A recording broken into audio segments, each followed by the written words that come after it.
آج کا سوال ہے کہ قرآن مجید کس طرح نازل ہوتا تھا۔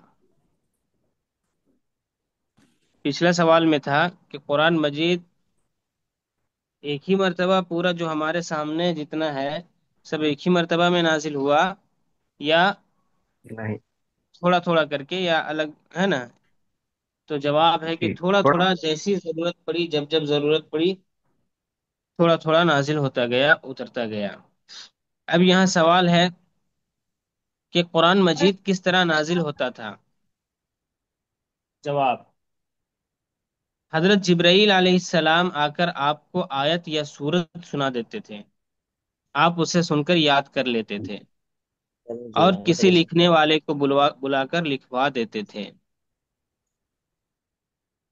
قرآن شریف نازل ہونے کی صورت کیا تھی؟ حضرت جبرائیل علیہ السلام اللہ کے حکم سے آپ صلی اللہ علیہ وسلم کے پاس آتے تھے، اور آپ صلی اللہ علیہ وسلم کو جو ہے آیت یا سورت جتنا بھی نازل ہونا، اللہ کی طرف سے نازل ہونا تھا، وہ پڑھ کر سناتے۔ آپ علیہ الصلاۃ والسلام اسے سن کر یاد کرتے تھے، اور لکھنے والے ساتھی کو بلا کر لکھوا دیتے تھے، ہے نا؟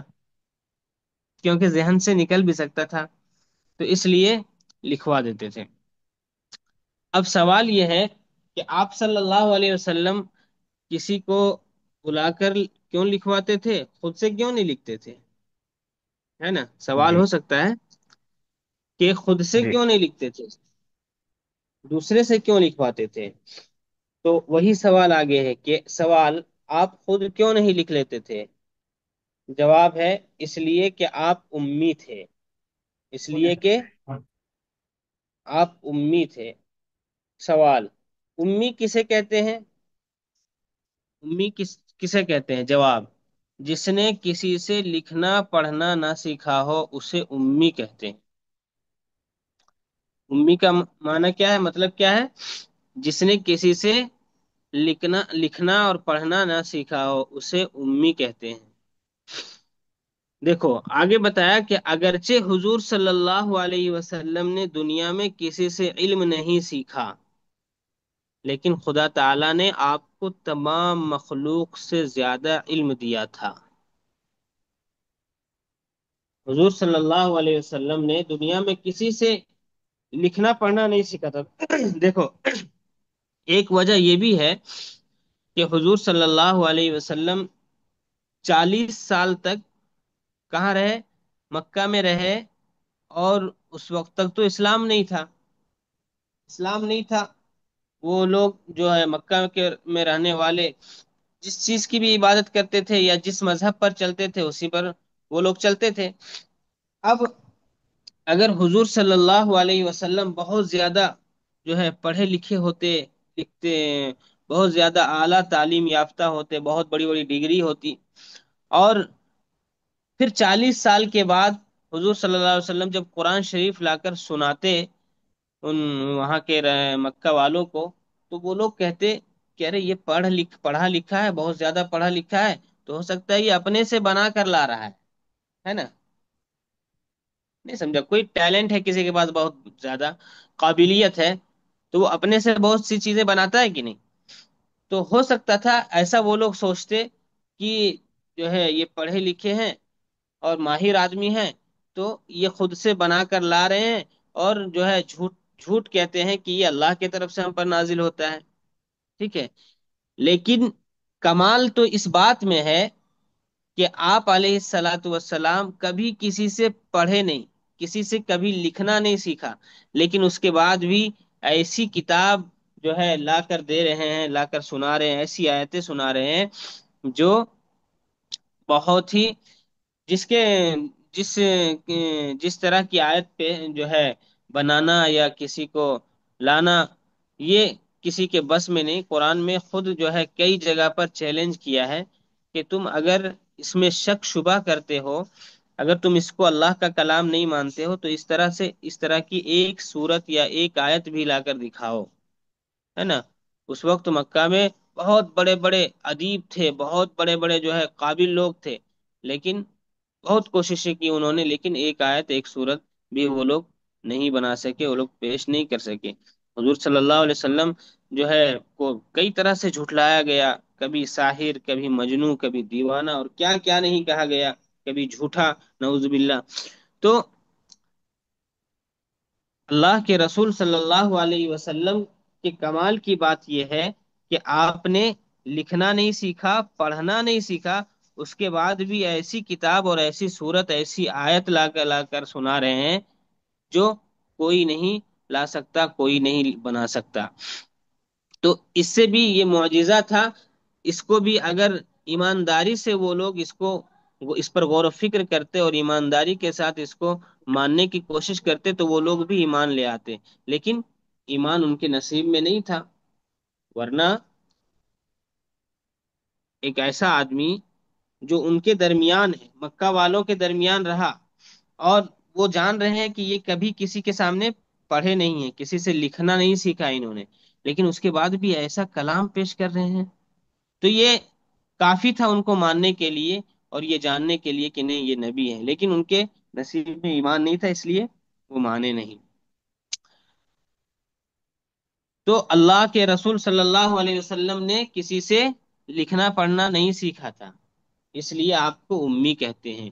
تو کیا حضور صلی اللہ علیہ وسلم کو کچھ آتا نہیں تھا؟ پڑھنا سیکھنا، پڑھنا نہیں جانتے تھے یا لکھنا نہیں جانتے تھے؟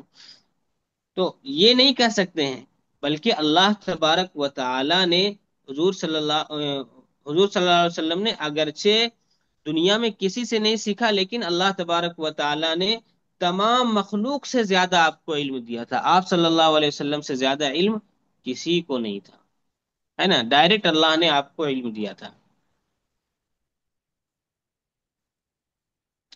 اور دیکھو ایک جو ہے، ایک بات یہ بھی ہے کہ کوئی بھی شخص جب جو پڑھتا ہے اور جو پڑھاتا ہے تو پڑھانے والے کا مرتبہ بڑا ہوتا ہے نا؟ دنیاوی نظام ہے کہ نہیں؟ دنیاوی نظام ہے کہ جب ہوں کوئی گرو جو ہوتا ہے، پڑھانے والا جو ہوتا ہے، پڑھنے والے سے اس کا مرتبہ بڑا ہوتا ہے۔ زیادہ ہوتا تو حضور صلی اللہ علیہ وسلم سے مرتبے میں کوئی بڑے ہیں؟ کوئی بڑا ہے؟ نہیں نہیں ہے۔ اللہ کے نہیں بعد ہے۔ سب سے بڑا، زیادہ مرتبہ، سب سے افضل کوئی ہے تو اللہ کے رسول صلی اللہ علیہ وسلم ہے۔ خیر، تو سوال یہ تھا کہ آپ خود کیوں نہیں لکھ لیتے تھے؟ جواب، اس لیے کہ آپ امی تھے۔ اب سوال ہے کہ امی کسے کہتے ہیں؟ جواب، جس نے کسی سے لکھنا پڑھنا نہ سیکھا ہو اسے امی کہتے ہیں۔ اگرچہ حضور صلی اللہ علیہ وسلم نے دنیا میں کسی سے علم نہیں سیکھا، لیکن خدا تعالی نے آپ کو تمام مخلوق سے زیادہ علم دیا تھا۔ سوال، حضرت جبرائیل علیہ السلام کون ہے؟ ہے نا؟ تو اوپر سوال جواب میں آیا نا کہ حضرت جبرائیل علیہ السلام آیت لے کر آتے تھے، سورت لے کر آتے تھے، آپ صلی اللہ علیہ وسلم کو سناتے تھے، ہے نا؟ تو سوال یہ ہے کہ حضرت جبرائیل علیہ السلام کون ہیں؟ جواب، فرشتے ہیں، خدا تعالی کے حکم پیغمبروں کے پاس لاتے تھے۔ ان کا کام کیا تھا؟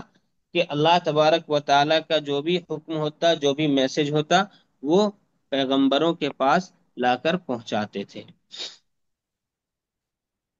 سوال، فرشتے کون ہیں، کیسے ہوتے ہیں، ہے نا؟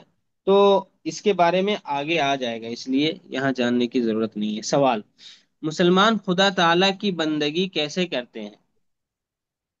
جواب، نمبر ایک، نماز پڑھتے ہیں، نمبر دو، روزے رکھتے ہیں، نمبر تین، مال کی زکوٰۃ دیتے ہیں، نمبر چار، حج ادا کرتے ہیں۔ یہ صورتیں ہیں اللہ کی بندگی، اللہ کی عبادت کی۔ اور بھی بہت ساری صورتیں ہیں، لیکن یہ بنیادی صورتیں ہیں۔ سوال، نماز کسے کہتے ہیں؟ جواب، نماز خدا تعالی کی عبادت اور بندگی کرنے کا ایک خاص طریقہ ہے جو خدا تعالی نے قرآن مجید میں اور حضرت رسول مقبول صلی اللہ علیہ وسلم نے حدیثوں میں مسلمانوں کو سکھایا ہے۔ نماز کے بارے میں پوچھا گیا کہ نماز کسے کہتے ہیں؟ تو نماز یہ اللہ کی عبادت کا ایک طریقہ ہے، خاص طریقہ ہے۔ صرف جھکنے، ہے نا، اور کھڑا ہونے، سجدہ کرنے، یہ صرف اس کا نام نہیں بلکہ ایک خاص طریقہ ہے۔ اور وہ طریقہ جو اللہ تبارک و تعالی نے قرآن مجید میں بتلایا ہے، اور حضور صلی اللہ علیہ وسلم نے حدیثوں میں مسلمانوں کو سکھایا ہے۔ یعنی معلوم ہوا کہ جو طریقہ اللہ کے رسول صلی اللہ علیہ وسلم نے بتایا ہے، اس سے ذرا بھی اگر کوئی ہٹ کر اگر نماز پڑھتا ہے تو وہ نماز قابل قبول نہیں ہوگا، اور وہ عبادت اس کو نہیں کہا جا سکتا ہے۔ تو نماز خدا تعالیٰ کی عبادت، خدا تعالیٰ کی عبادت کے بہت سارے طریقے ہیں، بہت سارے طریقے ہیں، روزہ رکھنا، زکوٰۃ دینا، اور اسی طرح سے صدقہ وغیرہ، بہت ساری صورتیں ہیں۔ ان صورتوں میں سے ایک خاص طریقہ ہے، خاص طریقہ جس میں رکوع ہے، سجدہ ہے، قیام ہے، قرات ہے۔ تو یہ خاص طریقہ ہے جو اللہ تبارک و تعالیٰ نے قرآن مجید میں اور حضرت رسول مقبول صلی اللہ علیہ وسلم نے حدیثوں میں مسلمانوں کو سکھایا ہے۔ سوال: بندگی کا وہ طریقہ جسے نماز کہتے ہیں کیا ہے؟ وہی طریقہ جو خاص طریقہ تھا نا، اسی طریقے کو یہاں بتائیں گے۔ جواب: گھر میں یا مسجد میں خدا تعالیٰ کے سامنے ہاتھ باندھ کر کھڑے ہوتے ہیں اور قرآن شریف پڑھتے ہیں، خدا تعالیٰ کی تعریفیں بیان کرتے ہیں، اس کی بزرگی اور تعظیم کرتے ہیں، اس کے سامنے جھک جاتے ہیں، اور زمین پر سر رکھ کر اس کی بڑائی اور اپنی عاجزی اور ذلت ظاہر کرتے ہیں۔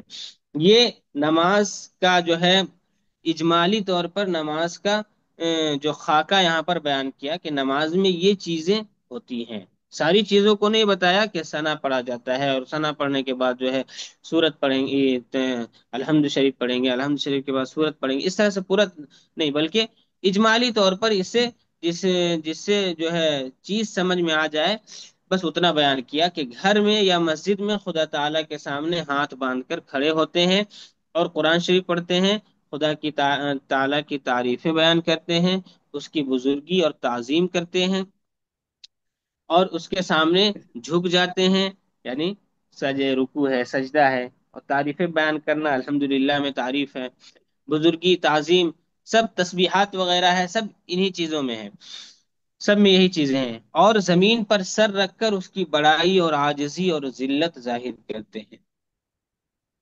آگے سوال ہے: مسجد میں نماز پڑھنے سے آدمی خدا تعالیٰ کے سامنے ہوتا ہے یا گھر میں؟